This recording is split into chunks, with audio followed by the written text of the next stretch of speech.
कैसे हैं आप सभी। तो चलिए आज हम लोग आपको फ्रेजेस के बारे में बताने जा रहे हैं, यानी मैं आज आपको फ्रेजेस के बारे में समझाऊंगी कि फ्रेज क्या होते हैं और इनके कितने काइंड्स होते हैं। ये सारी चीजें आज मैं आपको आज की वीडियो में बताने जा रही हूँ। तो चलिए सबसे पहले समझते हैं फ्रेजेस क्या होता है। देखिए फ्रेजेस क्या है, ये सेंटेंस का एक पार्ट होता है। ठीक है, क्या है फ्रेजेस, एक सेंटेंस का पार्ट है। और सबसे बड़ी बात है, सबसे पहले ये ग्रुप ऑफ वर्ड्स है। क्या है, it's a group of words a part of sentence. आगे देखिए, एक तो ये ग्रुप ऑफ वर्ड्स है और क्या है, ग्रुप सेंटेंस का पार्ट है। और दूसरा, इसमें फाइनाइट वर्ब नहीं होती है। ठीक है, क्या है, ये एक ऐसा ग्रुप ऑफ वर्ड्स है जो सेंटेंस का एक पार्ट है, जिसमें फाइनाइट वर्ब एक तरह से कह सकते हैं मेन वर्ब है। और सबसे मोस्ट इंपॉर्टेंट बात है कि इसमें कंप्लीट सेंस नहीं देता है। ये कंप्लीट सेंस नहीं देता, इट मींस कुछ सेंस देगा बट कंप्लीट मीनिंग नहीं देगा। ठीक है, तो उस ग्रुप ऑफ वर्ड को हम क्या बोलते हैं, फ्रेज। चलिए अब इसी चीज को मैं आपको देखिए यहाँ से रिटर्न वर्क में भी दिखाती हूँ। देखिए फ्रेजेस क्या है, अ ग्रुप ऑफ वर्ड्स। किसी भी ग्रुप ऑफ वर्ड्स को हम फ्रेज कहेंगे। ठीक है, और क्या है, ये एक ऐसा ग्रुप ऑफ वर्ड्स जो सेंटेंस का एक पार्ट है। It's a part of sentence. ठीक है, और क्या है, ये does not have the complete sense and doesn't contain the finite verb, कि इसके पास फाइनाइट वर्ब नहीं है और न ही ये कंप्लीट सेंस देता है। ठीक है, a part of the sentence does not contains finite verb. अब कहोगे मैम ये फाइनाइट वर्ब क्या है। फाइनाइट वर्ब कुछ नहीं है, ये वो वर्ब होती है जो अकॉर्डिंग टू जेंडर या अकॉर्डिंग टू नंबर चेंज होती है। यानी सिंगुलर के साथ अलग, प्लूरल के साथ अलग, फेमिनिन के साथ अलग और मैस्कुलिन के साथ अलग, उस वर्ब को हम क्या बोलते हैं, फाइनाइट वर्ब बोलते हैं। And does not convey the complete meaning. Convey complete meaning, कि ये आपको कंप्लीट मीनिंग नहीं देगा। हाँ, कंप्लीट नहीं देगा बट कुछ मीनिंग आपको जरूर देगा। जैसे हम कहते हैं इन द मॉर्निंग। ठीक है, इन द मॉर्निंग, तो देखिए ये आपका ग्रुप ऑफ वर्ड्स है, पार्ट ऑफ सेंटेंस है, फाइनाइट वर्ब नहीं है, और सबसे बड़ी बात ये आपको कंप्लीट सेंस नहीं दे रहा। हाँ, कुछ मीनिंग दे रहा है। इन द मॉर्निंग मतलब सुबह में, तो दैट इज अ फ्रेज। ठीक है, इफ आई से the boy went across the river, so then here it's a phrase because it's a part of sentence, it's a group of word, does not have the finite verb and doesn't convey the complete meaning, that's why। तो ये आपका जो across the river है, ये क्या है आपका, ये phrase है। कैसे, क्योंकि देखिए सबसे बड़ी बात ये ग्रुप ऑफ वर्ड्स है। किसी भी ग्रुप ऑफ वर्ड्स को आप फ्रेज तब कहेंगे जब उसमें ये चारों रिक्वायरमेंट्स कंप्लीट होंगी। अगर वो ग्रुप ऑफ वर्ड्स आपका ये चारों रिक्वायरमेंट सेटिस्फाई करता है, then the group of words will be the phrase. Then the fourth requirements are group of words part of sentence, doesn't have the finite verb and does not convey the complete meaning, then the group of words will be phrase. Okay, now the group of words, then the phrases are of three kinds. ये phrases आपके तीन तरह के होते हैं। कितने होते हैं, थ्री kinds के होते हैं, noun phrase, adjective phrase and adverb phrase। noun phrase, adjective phrase and adverb phrase, ये तीन तरह के होते हैं phrases भी। ठीक है, अब सबसे पहले समझिए वन बाय वन क्या होता है। देखिए नाउन फ्रेज का मतलब होता है कि ऐसा ग्रुप ऑफ वर्ड्स जो आपका नाउन की तरह फंक्शन करता है। ठीक है, तो firstly we should know what is the function of noun, then we can identify the noun phrase. तो नाउन का फंक्शन क्या होता है, नाउन का फंक्शन होता है कि वो किसी भी सेंटेंस का ऑब्जेक्ट या सब्जेक्ट की तरह फंक्शन करता है। करेक्ट, अब वो सब्जेक्ट की तरह काम करेगा या फिर वो किसी ऑब्जेक्ट की तरह फंक्शन करता है, तो उसको हम कहते हैं वो वर्ड नाउन है। और अगर वही चीज आपका क्या है, ग्रुप ऑफ वर्ड्स में हो रहा है, तो उसे हम फ्रेज कहेंगे। ठीक है, यानी आपका नाउन फ्रेज का मतलब क्या है कि ग्रुप ऑफ वर्ड्स जो आपके नाउन की तरह फंक्शन करें। नाउन की तरह फंक्शन करने का मतलब क्या है कि वो सब्जेक्ट या ऑब्जेक्ट के प्लेस पर आना चाहिए।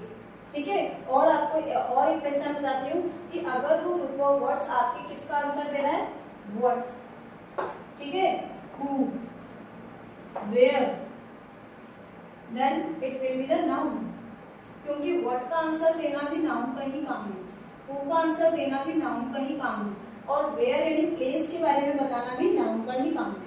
तो अगर ये इन चीजों का आंसर किसी ग्रुप ऑफ वर्ड से मिल रहा है और उसमें फाइनाइट वर्ब नहीं है, तो वो आपका ग्रुप ऑफ वर्ड्स क्या हो जाएगा, नाउन फ्रेज हो जाएगा। ठीक है, क्या होगा वो, नाउन फ्रेज हो जाएगा। देखिए जैसे आपको मैं एग्जांपल के थ्रू समझाती हूँ। The workers works in a tire factory. ठीक है, तो ये जो इन अ टायर फैक्ट्री है, ये क्या है, ये वेयर का आंसर दे रहा है। ठीक है, और देखिए ये ग्रुप ऑफ वर्ड्स भी है, इसमें आपका फाइनाइट वर्ब भी नहीं है, और सबसे बड़ी बात ये ऑब्जेक्ट में भी आ रहा है। अगर आप दोनों तरह से पहचान करें कि ऑब्जेक्ट में भी नाउन ही आता है या प्रोनाउन आता है, तो ये ऑब्जेक्ट में आ रहा है फंक्शन, और दूसरा ये आपके वेयर का भी आंसर दे रहा है। जो दोनों पहचान मैंने आपको बताई, ठीक है, मैंने आपको पहचान यही तो बोली कि जो सब्जेक्ट या ऑब्जेक्ट में है वो नाउन फ्रेज, या जो वर्ड वेयर या हु का आंसर दे वो भी नाउन फ्रेज। तो ये आपके देखो दोनों तरीके से बात कर रहा है, ये आपके ऑब्जेक्ट में भी आ रहा है और आपके ये वेयर का भी आंसर दे रहा है, तो ये क्या हो जाएगा, नाउन फ्रेज होगा। ठीक है, और देखिए एग्जांपल, द स्टूडेंट्स या the boys of our school are naughty. ठीक है, तो यहां देखिए the boys of our school, ये क्या है, ये सब्जेक्ट है प्लस हु का आंसर दे रहा है, ये ग्रुप ऑफ वर्ड्स है, इसमें फाइनाइट वर्ब नहीं है, तो ये क्या होगा, नाउन फ्रेज हो गया। ये हु का आंसर दे रहा है ना आपका, हु आर नॉटी, तो then you can say the boys of our school, plus ये आपका क्या है, सब्जेक्ट भी है, सब्जेक्ट की तरह भी काम हो रहा है इसका ग्रुप ऑफ वर्ड्स का, तो ये क्या होगा, नाउन फ्रेज हो गया। ठीक है, चलिए नेक्स्ट आगे बढ़ते हैं। नेक्स्ट है एडजेक्टिव फ्रेज। देखिए एडजेक्टिव फ्रेज का काम होता है कि जो भी ग्रुप ऑफ वर्ड्स आपका क्या देता है, एडजेक्टिव की तरह फंक्शन करता है, उस ग्रुप ऑफ वर्ड्स को हम क्या बोलेंगे, नाउन सॉरी एडजेक्टिव फ्रेज बोलेंगे। अब सबसे पहले ये समझिए एडजेक्टिव क्या है और एडजेक्टिव का फंक्शन क्या है। देखिए मैं आपको सिंपल सी भाषा में बताऊं, एडजेक्टिव का काम होता है किसी भी नाउन या प्रोनाउन के बारे में हाउ का आंसर देना, या हाउ मच का आंसर देना, या फिर हाउ मेनी का आंसर देना। ठीक है, अगर जो वर्ड्स आपका किसी भी नाउन या प्रोनाउन के बारे में इनका आंसर दे रहा है, then that word will be adjective, and if the group of words answer these questions, then group of words will be adjective phrase. Correct? तो ये कह रही कि जो भी वर्ड आपका इन तीनों के बारे में आंसर दे रहा है, वो भी नाउन या प्रोनाउन के बारे में, यानी नाउन प्रोनाउन को डिस्क्राइब करने में इन तीनों का आंसर दे रहा है, वो क्या होगा, एडजेक्टिव। और अगर कोई काम कोई ग्रुप ऑफ वर्ड्स कर रहा है जिसके पास वर्ब नहीं है, फाइनाइट वर्ब नहीं है, तो वो ग्रुप ऑफ वर्ड आपका एडजेक्टिव फ्रेज होता है। फॉर एग्जांपल जैसे मेरे हाथ में चौक है, ठीक है, अगर मैं कहूँ चौक के बारे में बताइए चौक कैसी है, ठीक है, चौक क्या है, नाउन है ना, it's a noun because it's a non living thing.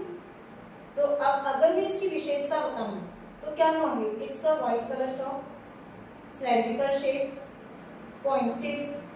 तो ये क्या है, ये सिंगल वर्ड है ना, ये आपके इस चौक के हाउ का आंसर दे रहे हैं, हाउ इट लुक्स, तो then the words are adjective. और अगर यही काम क्या ग्रुप ऑफ वर्ड्स में कहा जाएगा तो वो क्या हो जाएगी, एडजेक्टिव फ्रेज हो जाएगी। ठीक है, चलिए देखो मैं आपको एग्जांपल के थ्रू दिखाती हूँ आपको कैसे। देखिए जैसे मैं बोलूँ आपको, द वुमेन वोर अ रिंग, ठीक है, वुमेन ने एक रिंग पहनी थी। अब ये रिंग के बारे में मैं विशेषता बताऊं ग्रुप ऑफ वर्ड्स में कि ये रिंग कैसी थी, रिंग मेड ऑफ गोल्ड। तो अब बताइए, मैं इसको ऐसे भी तो लिख सकती थी, द वुमन वोर अ गोल्डन रिंग। तो वो गोल्डन एक सिंगल वर्ड में विशेषता होती है इस रिंग की, तो वो वर्ड क्या होगा? एडजेक्टिव। और इस ग्रुप ऑफ वर्ड्स में भी वही बात आ रही है, बट फर्क क्या है कि वो सिंगल वर्ड में विशेषता बताता है, ये ग्रुप ऑफ वर्ड्स में बता रहा है। मीनिंग वही है। अगर मैं कहती द वुमन वोर अ गोल्डन रिंग तो भी वही मीनिंग होता, और अगर मैं कहती हूँ द वुमन वोर a ring made of gold तो भी मीनिंग वही है, सिर्फ कहने का फर्क है। ठीक है, वो क्या सिंगल वर्ड में विशेषता बता रहा है, ये क्या है? ये ग्रुप ऑफ वर्ड्स में विशेषता बता रहा है। तो इस ग्रुप ऑफ वर्ड्स को क्या बोलेंगे हम? Adjective phrase. किसी भी ग्रुप ऑफ वर्ड्स को फ्रेज कहने से पहले ये देख लेना कि इसमें फाइनाइट वर्ब नहीं होनी चाहिए। ठीक है, ऐसे कि जैसे हम कहते हैं the man wears a coat of red color। ठीक है, तो देखिए जैसे मैंने यहाँ पर देखा ऑफ रेड कलर, ये क्या है? इस कोट की विशेषता बता रहा है। ठीक है, हाउ का आंसर दे रहा है कि कोट कौन सा? रेड कलर का, कलर के हिसाब से इसकी विशेषता बता दी। तो ये ग्रुप ऑफ वर्ड्स भी क्या होगा? एडजेक्टिव फ्रेज होगा, क्योंकि ये इस नाउन, इस कोट की विशेषता बता रहा है। ठीक है, चलिए इसके आगे बढ़ते हैं, हम बताएंगे आपको एडवर्ब फ्रेज के बारे में। देखिए सबसे पहले समझिए कि एडवर्ब क्या होता है। देखिए, और एडवर्ब फ्रेज क्या होता है? एडवर्ब फ्रेज का मतलब होता है कि जो भी ग्रुप ऑफ वर्ड्स आपका एडवर्ब की तरह फंक्शन करता है ना, उसको हम क्या कहेंगे? Adverb phrase. ठीक है, तो एडवर्ब का फंक्शन पहले समझिए, तभी तो आप एडवर्ब फ्रेज के बारे में पहचान पाओगे। देखिए एडवर्ब अगर हम वर्ड लिखें तो ये दो वर्डों से मिलकर बना है, एड प्लस वर्ब। तो देखो एड का मीनिंग हुआ यहाँ पर एडजेक्टिव और वर्ब मीन्स वर्ब। तो जो इन दोनों की विशेषता और प्लस किसी अनदर एडवर्ब की विशेषता बताता है ना, उसे हम एडवर्ब कहते हैं। यानी जो भी वर्ड एडजेक्टिव और वर्ब के हाउ का आंसर देते हैं कि कोई भी काम हो रहा है तो वो कैसे हो रहा है, या कोई भी एडजेक्टिव है तो वो उसके हाउ का आंसर देना, तो वो वर्ड आपका एडवर्ब होगा। और यही काम अगर ग्रुप ऑफ वर्ड्स के द्वारा किया जा रहा है तो वो ग्रुप ऑफ वर्ड्स क्या होंगे? एडवर्ब फ्रेज हो जाएंगे। ठीक है, जैसे देखिए मैं आपको एग्जांपल्स के थ्रू समझाती हूँ। मैंने कहा जैसे सेंड देम एनीवेयर। ठीक है, क्या बोला मैंने?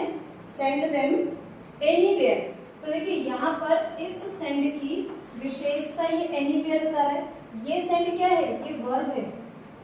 ठीक है, ये वर्ब है because it's an action verb, send verb है। तो इस सेंड की विशेषता बता रहा है ना, तो ये सिंगल वर्ड में है, तो ये क्या है? ये एडवर्ब। और अगर मैं इसी एनीवेयर को ग्रुप ऑफ वर्ड्स में कन्वर्ट कर दूं, then it will become adverb phrase.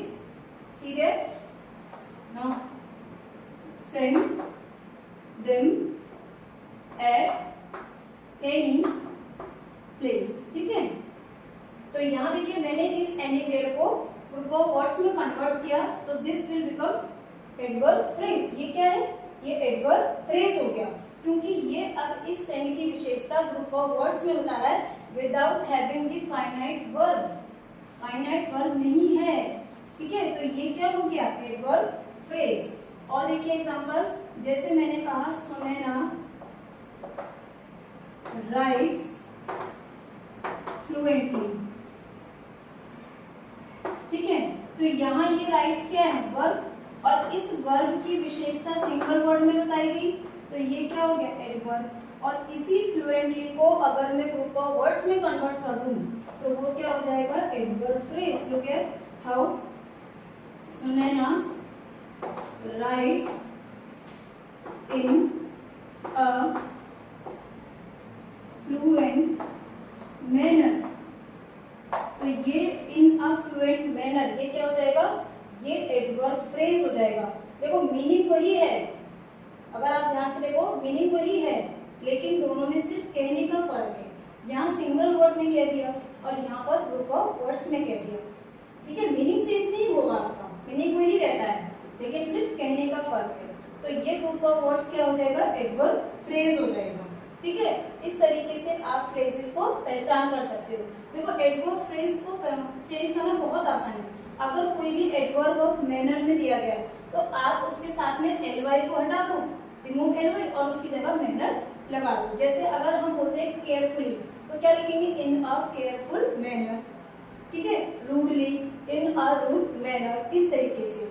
अगर किसी में लेस लगा है जैसे केयरलेस तो उसको क्या बोलेंगे, विदाउट केयर। इस तरीके से आप किसी सिंगल एडवर्ब वर्ड को एडवर्ब फ्रेज में भी कन्वर्ट कर सकते हो, ठीक है। तो ये हुआ आज का हमारा फ्रेजेस के बारे में चैप्टर। तो दोस्तों अगर हमारी वीडियो आपको पसंद आई हो तो प्लीज चैनल को शेयर सब्सक्राइब करना ना भूलिए, और अगर कोई भी सजेशन आप देना चाहते हो तो please you can write in the channel comment box. So thank you, have a nice day. आज के लिए इतना ही।